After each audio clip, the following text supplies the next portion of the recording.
Okay, so Mattel created He-Man and the Masters of the Universe in 1982, and it was so popular that 5 years later they released the Masters of the Universe live-action movie starring Dolph Lundgren. This was his first starring role after being in Rocky IV as Ivan Drago, and it was not very well received. It was a critical and financial failure, but it eventually became known as a bit of a cult classic film. And since it's a Mattel creation, Mattel did actually create an action figure based on that version of He-Man from the movie. So that's what I have here today.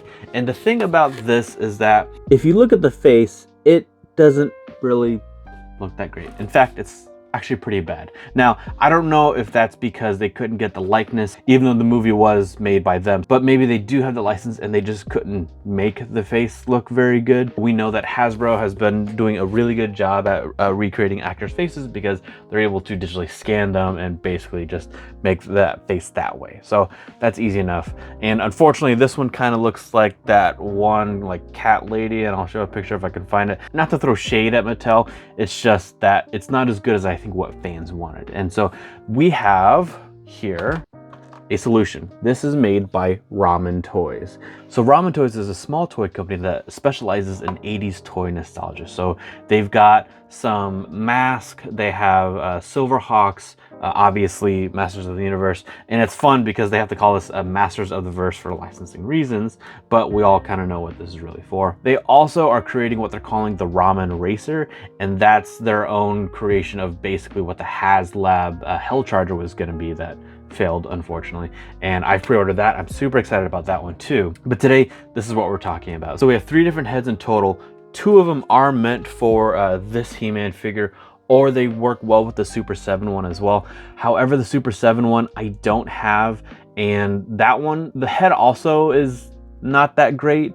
It's not bad, but honestly, just even from pictures, this still looks better than what both Mattel and Super 7 have been able to create. So with that in mind, let's get right into it. So here are all 3, and we're just gonna go through them one at a time. So this is the very first one. I think what's nice is that they have these like kind of modeled numbers on there. I think that's a nice touch.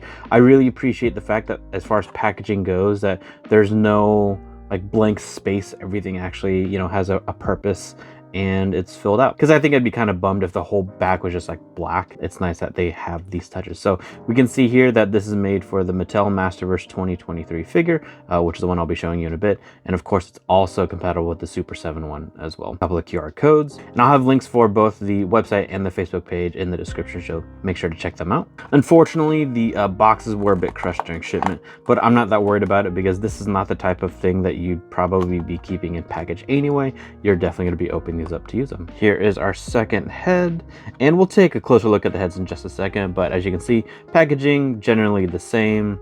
Like I said, the first 2 are compatible with the same figures. And then our third one is a very different head compared to the other 2, because this one is specific to the Mattel Origins one. So unfortunately, I don't have this one. I actually ordered it last night though. And once I get it, I'll add images to my Instagram and Facebook page as well as YouTube, obviously. So keep an eye out for those, but we'll look at how this fits or not on the one figure that I do have.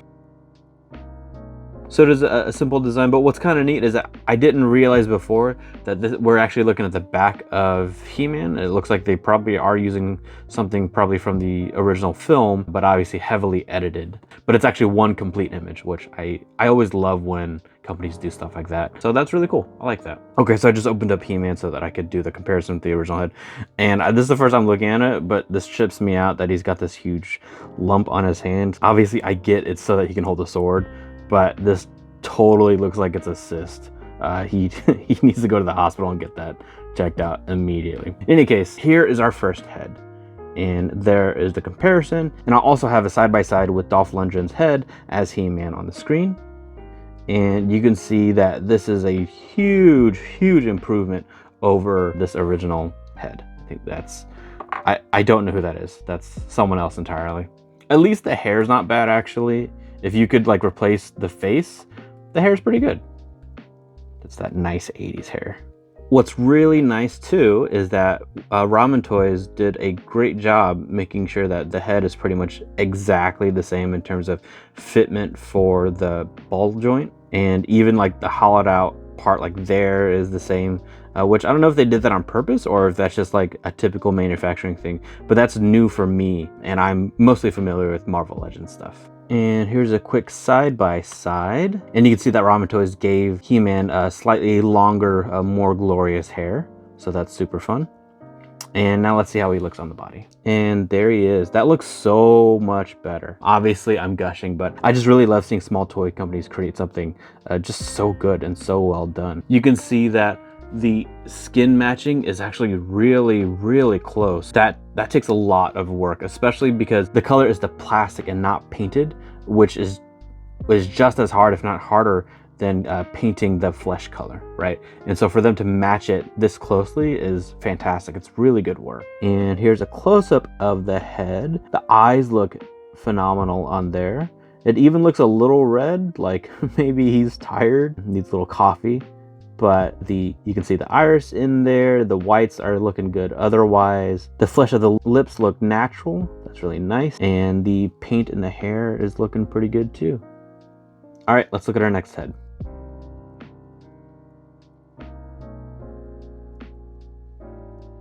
Here is our next head. And this one also looks really good. I like it. A lot of the same of what we're seeing from the last head with the great flesh tones. The hair, again, looking good. I think the hair is the same exact mold. And actually, no, it's not. So you can see that the hair is parted slightly different in the front, which is cool. And otherwise, it's a different head. Now, I know they look very, very similar for sure.